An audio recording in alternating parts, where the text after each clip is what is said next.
भाइयों, आप में से बहुत सारे लोग होंगे जो कहीं ना कहीं अपनी एसआईपी मतलब सिस्टमेटिक इन्वेस्टमेंट प्लान स्टार्ट करना चाहते होंगे। और जब वो उसको स्टार्ट करने की सोचते हैं तो उनके दिमाग में आता होगा कि कोई एजेंट या बैंक में जाके अपन ये एसआईपी की जर्नी स्टार्ट कर सकते हैं।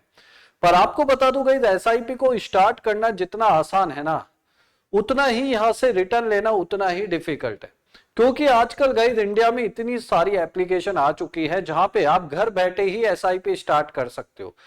बट गाइज आपको एक चीज बता दूं, आप एसआईपी कहीं से भी स्टार्ट करा लेना, बट अगर आपने एसआईपी स्टार्ट करने का सही तरीका आपको पता नहीं है ना, तो ये एसआईपी जो आप आगे लॉन्ग टर्म में जाके अच्छे रिटर्न बनाने की जहां आप सोच रहे हो वहां पे आपको नुकसान करा के देगी। और गाइस आपको इस वाले वीडियो में जो लास्ट 5 साल में मैंने सीखा है ना, वो सब कुछ आपको इस वीडियो में बताने वाला हूं कि किस तरीके से आप एसआईपी को स्टार्ट कर सकते हो। और गाइस आपको इस वीडियो में मैं 5 पॉइंट बताने वाला हूं। उन पॉइंट्स को आपको ध्यान रखना पड़ेगा जब भी आप एसआईपी स्टार्ट करना चाहते हो। तो वीडियो गाइस बहुत ही इंपॉर्टेंट होने वाली है। अगर आपने पूरी वॉच करी तो मैं आपको दावे से कह सकता हूं कि जब भी आप अपनी एसआईपी स्टार्ट करोगे तो सही फंड में भी करोगे और आपको रिटर्न भी जो आम इन्वेस्टर्स है उनसे ज्यादा मिलने वाला है। तो वीडियो को लाइक कर देना अगर पसंद आए तो गाइज सबसे पहले जब भी एसआईपी स्टार्ट करो तो सबसे पहले अपना गोल आपको डिसाइड करना पड़ेगा। क्योंकि देखिए गाइज, कोई भी पर्सन अगर अपना इन्वेस्टमेंट लॉन्ग टर्म के लिए करता है ना, तो उसका कोई ना कोई गोल जरूर होता है। उसका गोल हो सकता है कि वो कोई गाड़ी खरीदना चाहता हो। उसका गोल ये हो सकता है कि वो अपने बच्चों की एजुकेशन के लिए इन्वेस्टमेंट करना चाहता हो। या फिर उसका लॉन्ग टर्म गोल भी हो सकता है कि वो अपने रिटायरमेंट के टाइम पर पेंशन चाहता हो। तो अगर वो गोल आपका डिसाइड नहीं है ना, तो आप सही फंड में भी डिसाइड इन्वेस्ट नहीं कर पाओगे। तो उसके लिए गाइस देखिए, 3 तरीके के गोल होते हैं। पहला होता है शॉर्ट टर्म गोल, दूसरा होता है मिड टर्म गोल, और तीसरा होता है long term goal. Short term goal की गाइस मैं बात करूं तो ये गोल हो सकता है आपका एसआईपी के लिए 2 से 5 साल, कि भाई आप 2 से 5 साल के लिए ही अपना इन्वेस्टमेंट करना चाहते हो, यही आपका गोल है।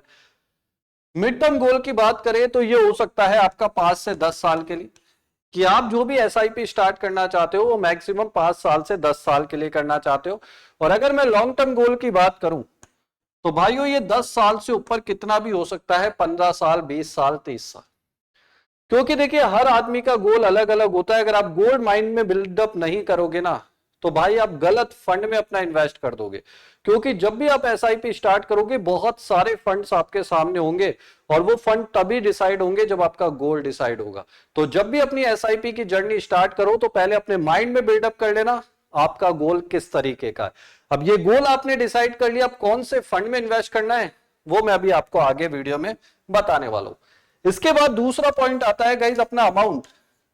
जो भी आप एसआईपी में डालना चाहते हो वो कितना हो। क्योंकि गाइज जब भी अपन एसआईपी स्टार्ट करते हैं ना, अपने माइंड में एक चीज जरूर आती होगी कि भाई मैं 1000 रुपए महीना डालू, 2000 रुपए महीना डालू, 10,000 रुपए महीना डालू। वैसे तो ये अपने बजट के अकॉर्डिंग होता है, बट फिर भी अपन डिसाइड नहीं कर पाते कि एसआईपी के लिए अपना सही अमाउंट क्या है। तो मैं आपको एक फॉर्मूला दूंगा, उस फॉर्मूले को देखकर आप बहुत इजीली फाइंड आउट कर पाओगे कि आपके लिए एसआईपी के लिए सही अमाउंट क्या है। मान लीजिए गाइस कोई पर्सन है, उसकी सैलरी 20,000 रुपए मंथली आती है।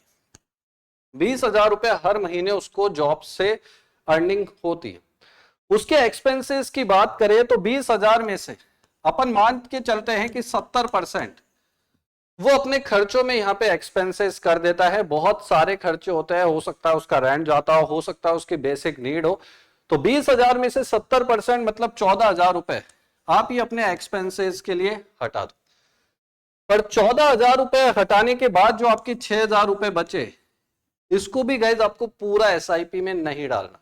लोग सबसे बड़ी गलती क्या करते हैं, जितना सेविंग है पूरा ही एसआईपी में डाल देते हैं, और उसका नुकसान ये होता है कि आगे जाके उनको बीच में एसआईपी बंद करनी पड़ती है, जो कि बहुत गलत चीज है। तो आपको क्या करना है, जो 6,000 रुपए आपका बेसिक बचा, इसका भी 25%, 6,000 का 25% मतलब आप 1,500 रुपए की यहाँ पे एसआईपी अपनी स्टार्ट कर सकते हो।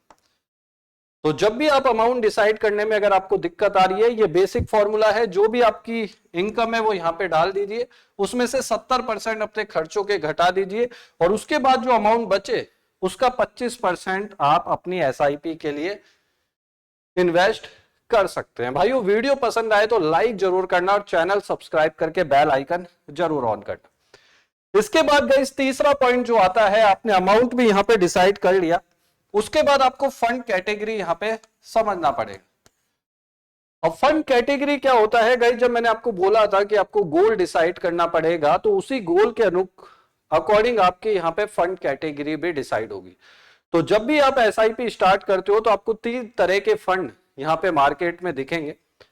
पहला फंड गाइस जिसको बोलते हैं स्मॉल कैप फंड होता है, दूसरा फंड होता है यहाँ पे मिड कैप फंड, और तीसरा फंड होता है गाइस यहाँ पे लार्ज कैप फंड। अब गाइस लोग क्या करते हैं, जब भी अपनी एसआईपी स्टार्ट कराते हैं या कोई भी बिगनर है जो भी एसआईपी स्टार्ट कराता है वो किसी भी फंड में अपना इन्वेस्ट कर देता है। अब गाइस जैसे आपने गोल डिसाइड किया है ना, वैसे ही आपका माइंड भी बिल्डअप होना चाहिए कि आप कितना रिस्क लेने के लिए रेडी। आप चाहते हो मुझे एग्रेसिव रिटर्न मिले, मुझे मैक्सिमम रिटर्न मिले, पर अगर उसमें रिस्क भी इन्वॉल्व है तो कोई दिक्कत नहीं। अगर कोई बड़ा मार्केट क्रैश आता है, अभी जो मैं वीडियो शूट कर रहा हूं इस टाइम पर ईरान और अमेरिका की जो फाइट चल रही है उसकी वजह से पूरा मार्केट क्रैश हो रखा है। तो इस टाइम पर जिन्होंने भी स्मॉल कैप फंड में इन्वेस्ट किए हुए हैं उनके पोर्टफोलियो लाल है।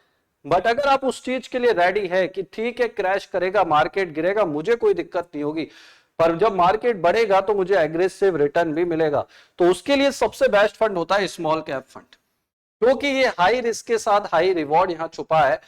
और यहाँ पे गाइज वो कंपनियां आती है जो नई नई स्टार्टअप होती है। अब स्टार्टअप कंपनी में अगर आप इन्वेस्ट करोगे तो ऑब्वियसली बात है कई कंपनियां फेल होगी, कई कंपनियां बढ़ेगी, पर यहाँ पे रिस्क बहुत ज्यादा होता है। इसके बाद आता है गाइज दूसरा मिड कैप फंड।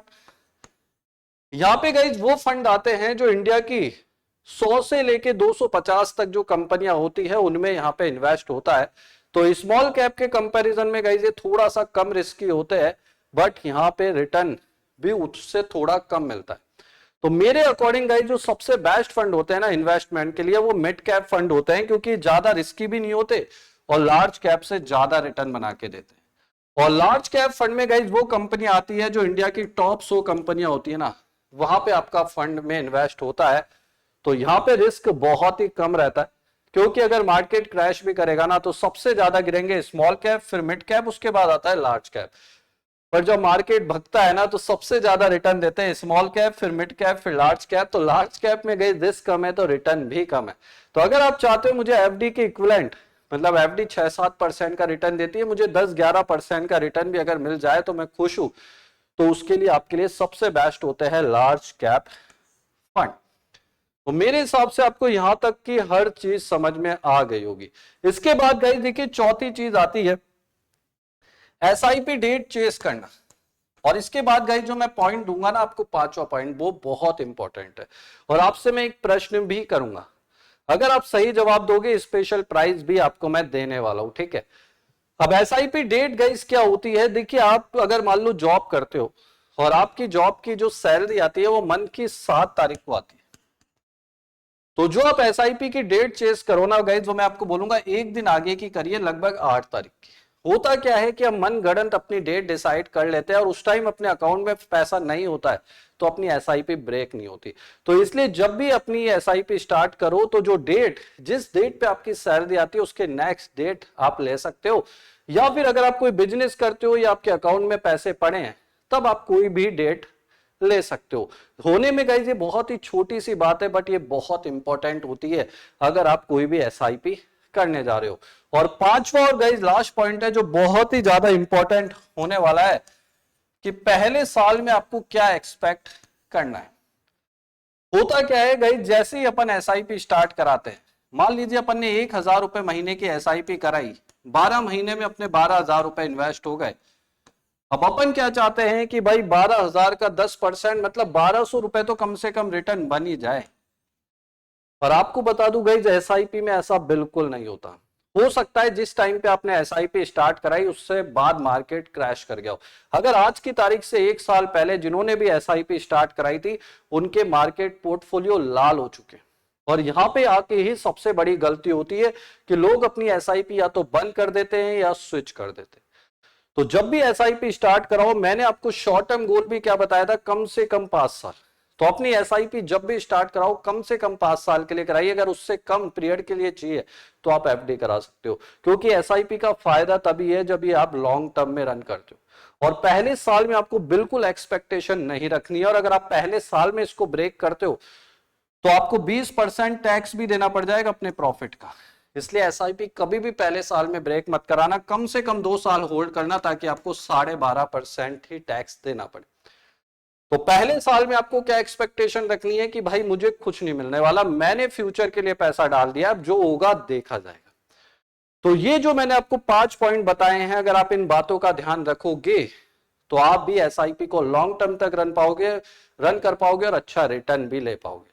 तो मेरा क्वेश्चन गाइस आप लोगों से ये है कि एसआईपी के लिए लॉन्ग टर्म गोल कितने साल का होता है, कमेंट सेक्शन में जरूर बताना, और चैनल को सब्सक्राइब करके बेल आइकन ऑन कर देना। ठीक है भाइयों।